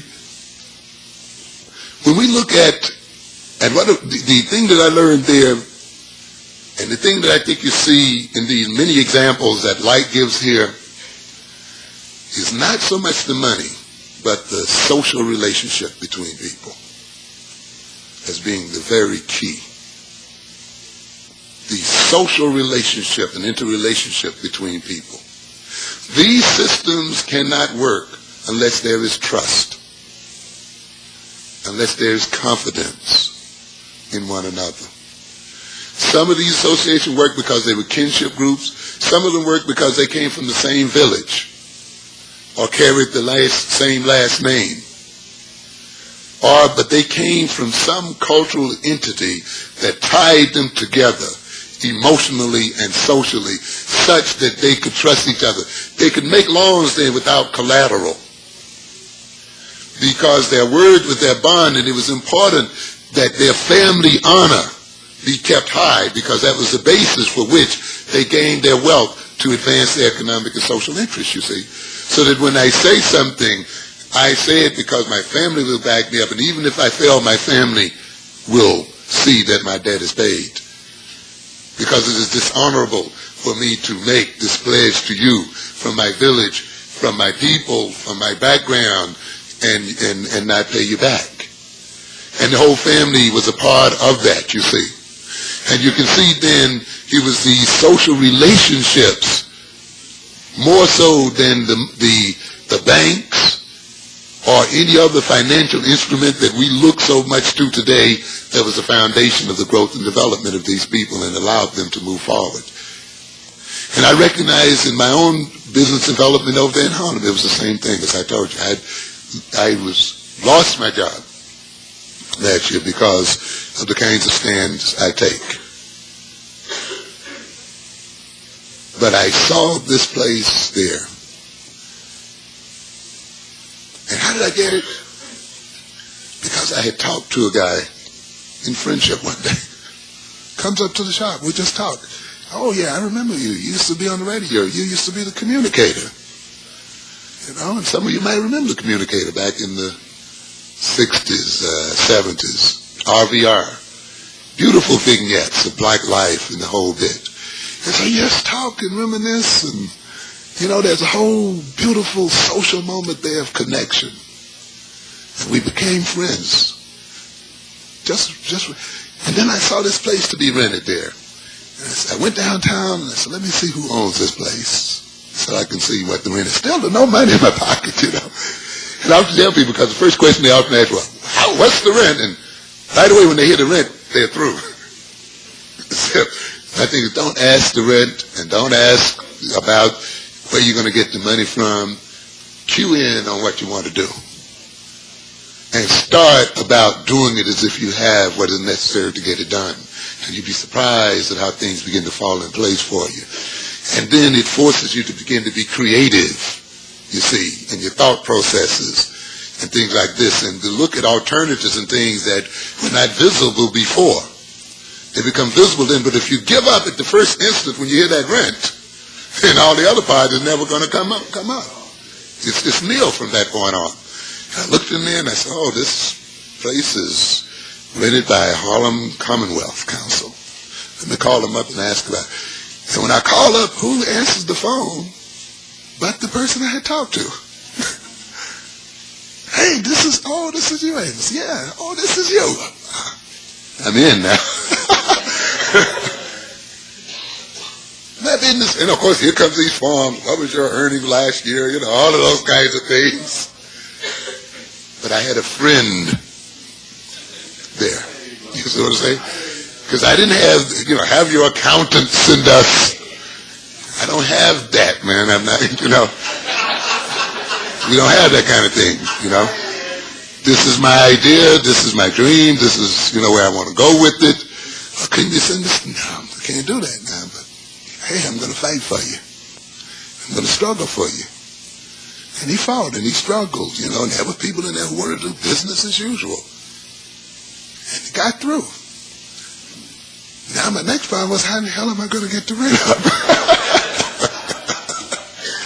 But I got that. Creative thinking, though. Let's get a partner. Somebody's got a house here. You know, paid for. Oh, you got to take chances. You got to take risks. I mean, it's no business. And a lot of us want to go into business without taking risks. When we talk about Egypt and its greatness, Egypt had to defend this agriculture. It had to defend its wealth. It had to struggle. Often, sometimes it had to take from. People lost lives and they took risks and chances. And too many of us want the goodies without taking any risk whatsoever.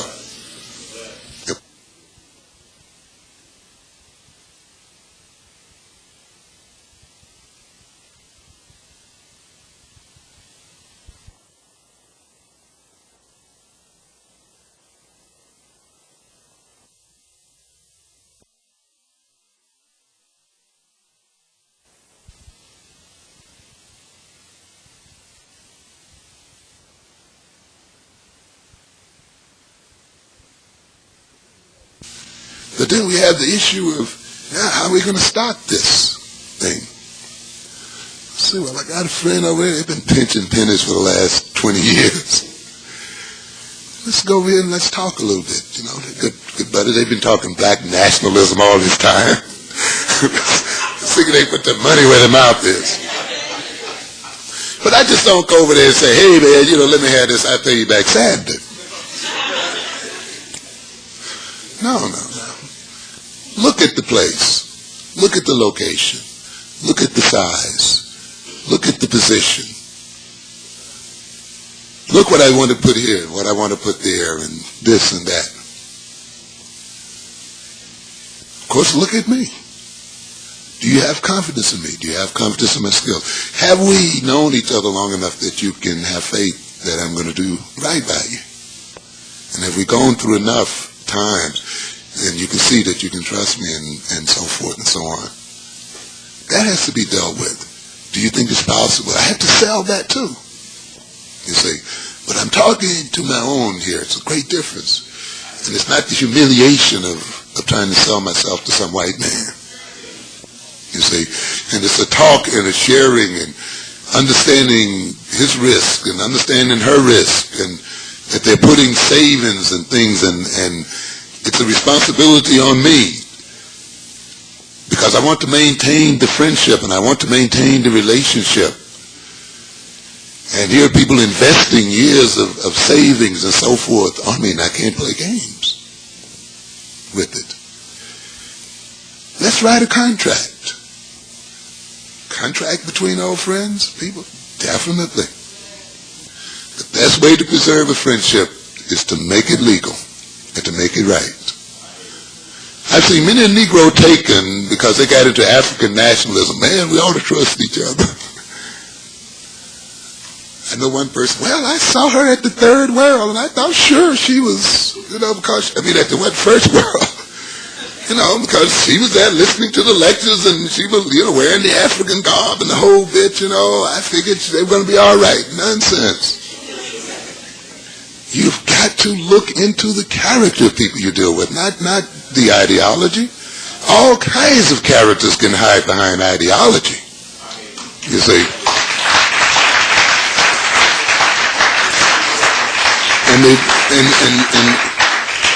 And many people are into black nationalism for the wrong reasons. And there are many reactionaries who are into black nationalism. And when you really get to know them deeply, they're still the old, good old-fashioned assimilationists. But who, because they've been rejected, they're going through their little anger period right now. But if that white bear said, tomorrow I love you, they'd jump right into his arms. Yeah. Because, as I've said, the ultimate philosophy of black nationalism should in no way really be based on white folk. How they have dealt with us. We should want to build the political, social system we want to build whether white people ever existed in the world. Nothing to do with the existence of white folk and being treated by white folk. It's having an ideology and philosophy that you think is right and equitable and for the best interest of all the people as such. And that should reign on earth whether white people existed or not. When you have an economic, a social system, a political, or ideology that is a reactionary system, that is a reaction to how you've been treated by another people, then that ideology is still externalized, is still the responsibility of that other people. Because when they change, you will change. And in a sense, they can manipulate then the ideology through the manipulation of their own attitudes and their own behaviors. And consequently, you will see people moving back and forth and having all kinds of confusions by the movement and behavior of whites. Even nationalists who have built their behavior on this. And so you have many reactionaries. Hate can be built upon love, just as love can be built upon hate. And that's why they're so closely allied. Some people love because they hate, And much of so-called love comes out of hate. Much of the love we have because of the situation we're in is based on hatred. That's why even our love often comes out destroying us. Self-hatred. When you hate yourself and fear yourself, you will love anything that helps you to escape from that self. That's why love becomes unrealistic. Because it takes one away from the reality of self. You see? And away from the confrontation with self. And so anybody or anything that gets us away from that feared self, we love it. Heart and soul. It makes us feel wonderful and delightful. Yeah. And see, the slick thing that the system has done is to make us fear ourselves. To make us hate. When you destroy people's culture and degrade a people's culture and degrade a people's physical features and degrade intrinsic parts of those people and degrade that people's history and assassinate their personality, they become frightened to identify with that personality. They become frightened to come face to face with it and to deal with it. They want to escape from it. And the vehicles that provide the escape route become loved and a source of great feelings of relief and release. And the person becomes attached to them. See, that's the reason why I tell people it's dangerous to define love as a feeling. I can't walk, I can't talk without you, baby. I can't eat, I can't sleep. My life can't go on. I must be in love. Nah. Nothing to do with love at all. You're in hate. Or heat. But the idea is, because if you define love as this unrealistic feeling and euphoria, if you define love as that which makes you obsessed about the loved one, where you can't eat and you can't sleep, then you will love heroin. You will love crack. All kinds of dope. All kinds of symbols. They do the same thing, don't they? I don't think about nothing but my car. If that helps you what? To escape. To not confront self. If that takes you out of what? Reality. You love it. The drug addict does nothing but what? He can't sleep, he can't eat. He's always what? Thinking about his drug. You see? So, and so that's a hell of a way to define love. And often that love then is defined on self-hatred. A fear of self and an escaping of self. And because the drug provides that escape and so forth, it makes one feel good.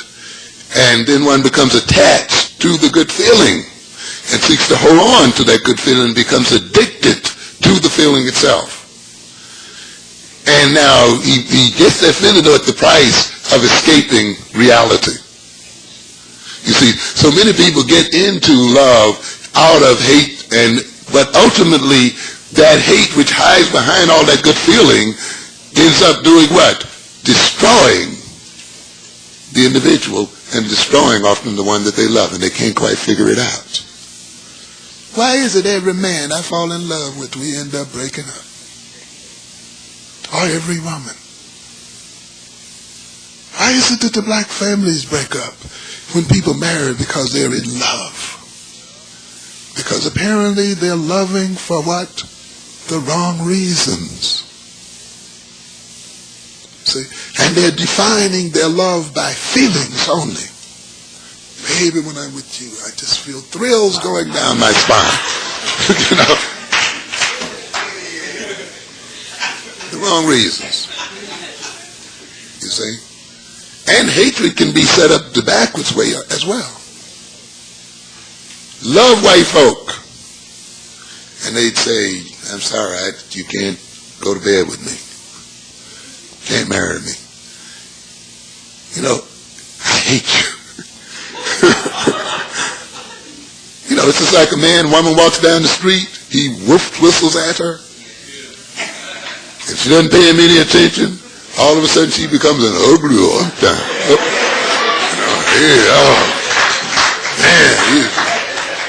And if she's giving him that other little stuff, oh wow, the queen, you know, a whole bit.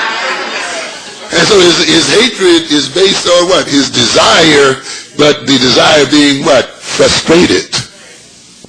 So you can find some people backing into black nationalism, you see, out of a frustrated love for the master race. So consequently, you cannot look just at their ideology and their attendance in nationalist affairs as some indication of their true character.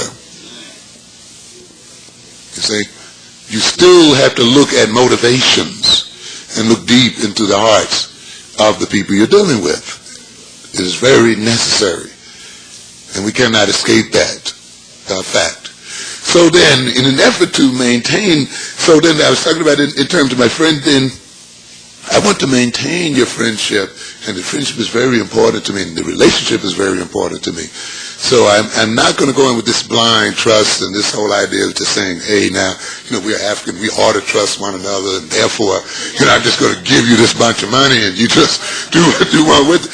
I know people personally who've been destroyed by just giving money to Africans and other people, you know, out of that illusion of brotherhood, without applying, you know, the normal controls and protections, and we're destroyed. So we sit down and we haggle for sometimes 2 weeks over contracts, not for distrust, but to make sure we understand each other. You understand by this word what I understand by this word. You understand the return on your investment occurs from this point, you see, and that cost must occur first, and this will occur first. Then this is what we mean. If you're investing in this unit, the word processing unit, word processing means thus and thus and thus and thus and thus. This money will be accounted for thus and thus and thus and thus and thus in this way. So we understand each other very clearly, so that there will not be a confusion there, and we can continue to grow together as friends and people, you see, and advance our interests as people. And so it is through the corporation and through the network that this business grew and is developing. and through the willingness then of people to make the necessary sacrifices given this set of social relationships. And you will see ultimately it is a set of social relationships that set the foundations of anyone's economic development and any nation's and people's economic development. You read last week about the club downtown, the white club that was voting on whether it would let women in. And the thing that I found interesting about it, though, it's a club, it's a social group, and the thing about these social groups and the other groups, there was always a part of these groups, many of them was a social relationship. Often before the giving of the money took place, there was a party, the host fed the parties, and so there was an attempt there to produce a whole social relationship, just not a business relationship, but an atmosphere of fraternity and conviviality was created there as well. And it's interesting, of course, to note then, and as I go into business deeper and deeper, I see that business is a club. It's an informal club. You pay your dues to get in. You don't get credit, man. You got to pay out the bucks, you know. People come in and say, well, you should have this, you should have that, and they don't understand. At this point, I'm at the point of having to pay out. And everything I get, I got to pay. Because I'm not yet in the club, see. But after I pay a bit and get into the club, then I can say, okay, I want this on consignment. I want this for 90 days. I want this for 30 days. Then I have a man to ship me up some books or something. I sell his product before I have to pay him, then pay him with what I sold. But you got to work up to that. In other words, then once people recognize you remember the club, what happens? You get breaks and things start to happen, you see. And so you see the essence, and as I go deeper into political organizations and the whole thing, you can see that it is ultimately the social network that is at the foundation of the economic and social functions of these groups. And why are these men complaining, these women complaining? It's about 4,000 of them there or something, and it's a prestigious club because they take care of business in that club. And it's all about business. And while they're swimming naked in the swimming pools and doing all the whatever, business, and they're still determining yours and my fate at this point over tea or something or whatever else and sitting there in an atmosphere of cleverness and social relationships determining which way the world is going to go. And so we have to recognize then that a part of being educated in black business administration is not merely learning from the accounting books and how to balance accounts. And it's not merely marketing research and determining who has an expendable dollar and who doesn't have an expendable dollar. And not just determining pricing policy and macroeconomics and microeconomics and all of the other kinds of things that go into education. This is stuff that developed after social relations were developed, not before. That a part of the educating of our people may be in a business course, the educating of each other into trust and faith and confidence and self-knowledge and building social relationships and connections and networks. And therefore the dry course that's taught in the white Eurocentric university is not quite enough to be a foundation for black economic development, because the crucial elements which they do not teach in school but which are the essential elements of their economy are not being taught there, and they have to be taught and learned at some place. Those are taught. I tell people often that the white system has two systems of education, the formal one and then the informal one. The unrealistic one called college and high school, and the realistic one called life. And you see, even if a black were to get an equal education and learn exactly the same thing that a white learns in this school, he would still be at a disadvantage. Because as the New York lottery goes, you got to be what? In it to win it. I'm telling you. And so, even though you have this degree and you have this knowledge, if you're not really inside, if you're not really active and doing something, you still are not going to know it.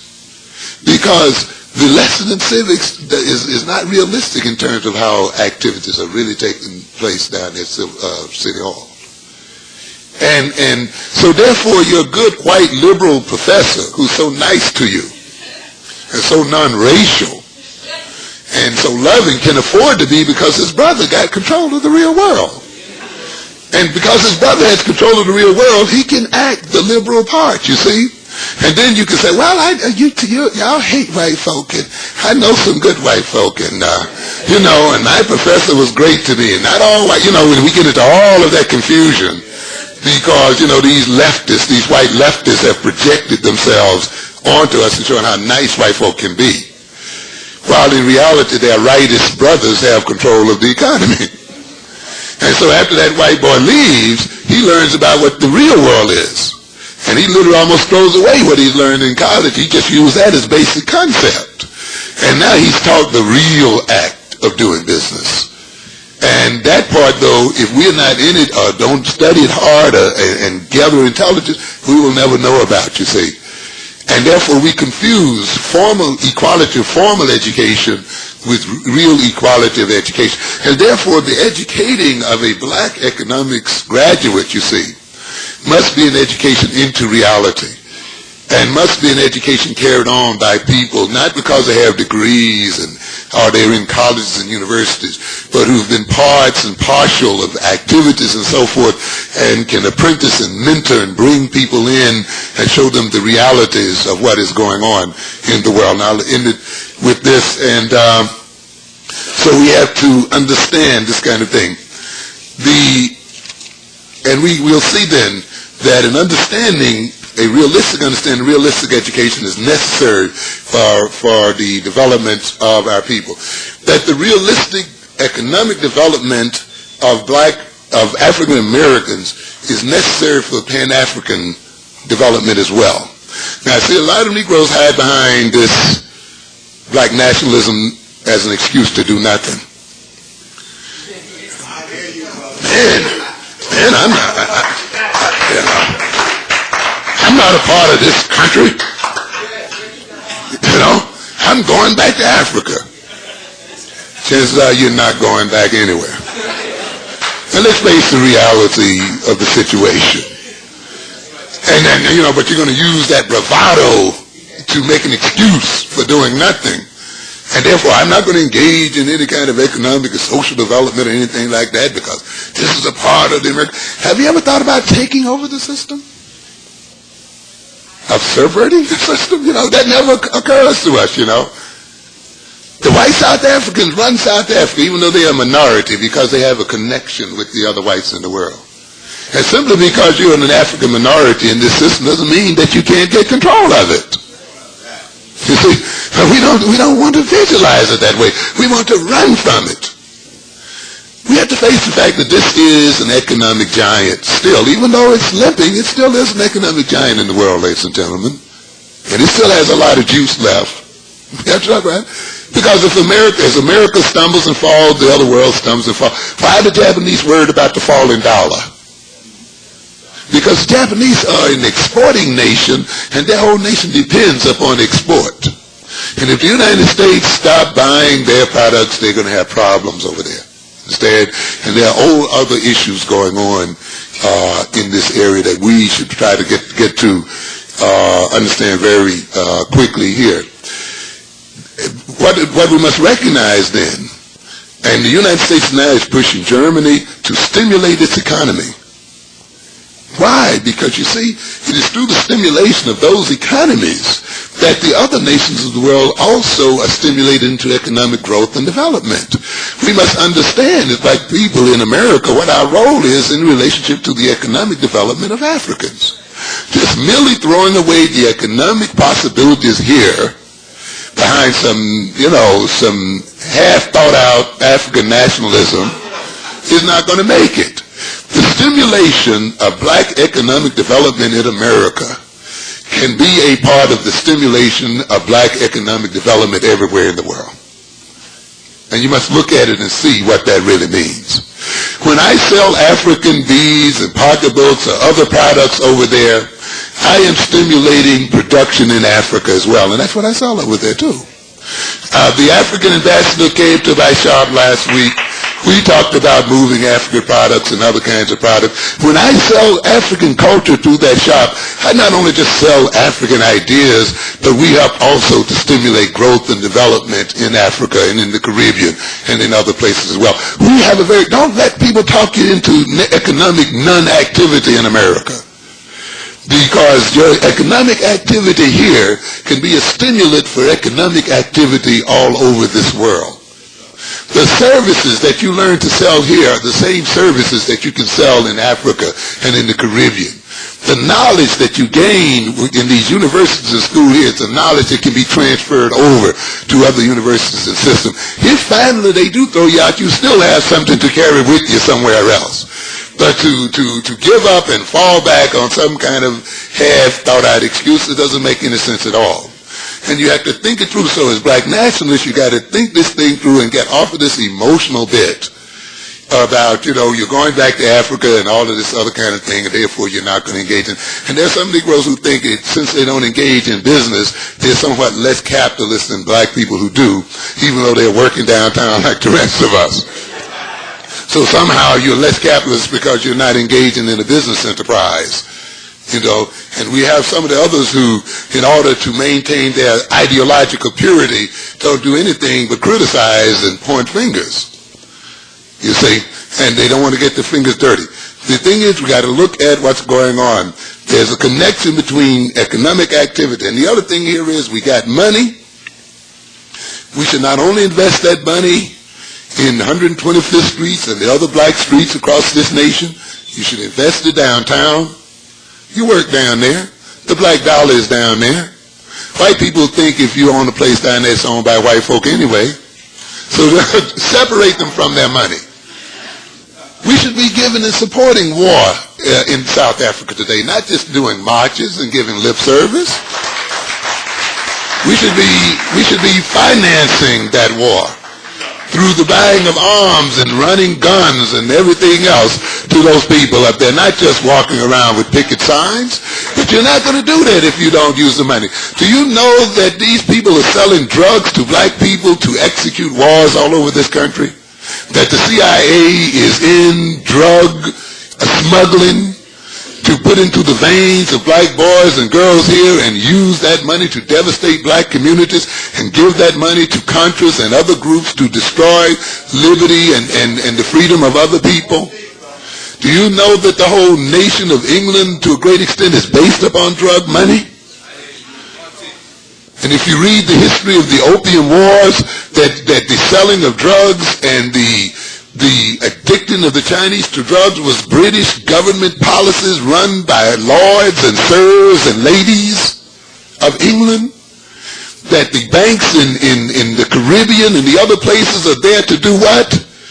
Laundry dirty money and drug money, that Hong Kong and these other places are the center of criminal money and activity. But you got to know what's going on, and you got to hook it in and be in on it and see what's happening here. But you can't do it hanging out and playing games with yourself. You got to get into it and see what is actually occurring and change the course of those activities by being a part of it. Diamonds are sold without people even knowing what the price are. Only 300 people are allowed to see what diamonds are. Why is Israel at the center of the diamond market, has no diamonds in it at all? And South Africa has literally total control of the diamond and gold market, and the Jews have control of the diamond market and gold market in New York City. Come on. See what's going on in the world and how these prices and how gold is used to trade for drugs and how it's laundered through. But we're caught out. You got to get down there. Invest down there. Invest. You use Con Ed's electricity. Why not invest and get some money back from Con Ed? Why not be a part of Con Ed and don't just beg for jobs, but demand it because you're a member of the doggone board. That's why you can get the job. And be so wrapped in it until you know what's going on. No matter which move they make, you're right on top of it. There are many ways now to invest, and I'm just getting it in here. Stock brokering and banking investment. A lot of black nationals have a problem with economics. with politics. Well, I don't vote because I'm not a part of the system. Think a little bit now. You need conferences on what is our relationship to voting in America. Okay? What do we accomplish by voting? You see, what is the economic function of politics? Woodrow Wilson says what? The business of government is what? Business. Business. That's all it is, man. This government is not about more welfare and fair housing. It's about business. But we are given the welfare end of the thing, and you got politicians running on welfare platforms. The Board of Education is going to spend $5 billion this year. $5 billion. Tremendous wealth. More than many nations have available to them. They got some of these nations hanging on a stake because they owe something like $200 million. The IMF is going to make them literally starve their people to pay that money back. And the Board of Education itself, as one unit in New York City, is spending $5 billion. That can make a lot of millionaires. And yet over 70% of this school system is black and Hispanic. And you wonder why Jews and other groups continue to sit on there even though their children are not in it? Because they're going to steal the money and give it to their own people and tell you they're making it because they're smart. It has nothing to do with being smart. Reading this scandal should open your eyes to the reality of what goes on in government. Get out of those civics books and see what's going on here. As I told people, look here, if I had a member of the Board of Education and he came to my stationery department and said, look, hey, I need chalk for all the people in New York City, all the kids in New York City, and I can get you that contract. I don't have to be smart. Nothing at all. I got $1 million, $2 million in my pocket. Why? Because I got a friend on the Board of Education who's now going to do what? Channel millions, not pennies, millions.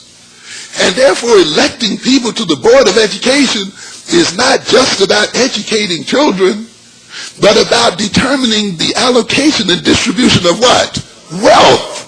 Your tax money. Money that you have put in and paid with your hard labor, and money for which your foreparents were not given one red cent. And therefore you're deserving of it, and you should get every nickel and penny of it. And the reason why you then elect somebody to the Board of Education and elect them here is not because you're into the American system in an American way. It's because you're going to get in there and get that money out and use it to your own advantage to advance the interests of your people. And this is what it's about. When you get black mayors, find out what investment banking means. Find out what public finance means. And look into what that is about. It's a beautiful thing. Do you know people can invest $1 million or more into what? And you hear it all the time. What's this guy advertised on TV all the time? Somebody's municipal bonds? Which one is it? Lebenthal. And what is he saying? Make money, don't pay taxes. Make money, don't pay taxes. How do you do that? Investing in what? City, state bonds. What is a city and state bond? It's just the way that the city and state borrow.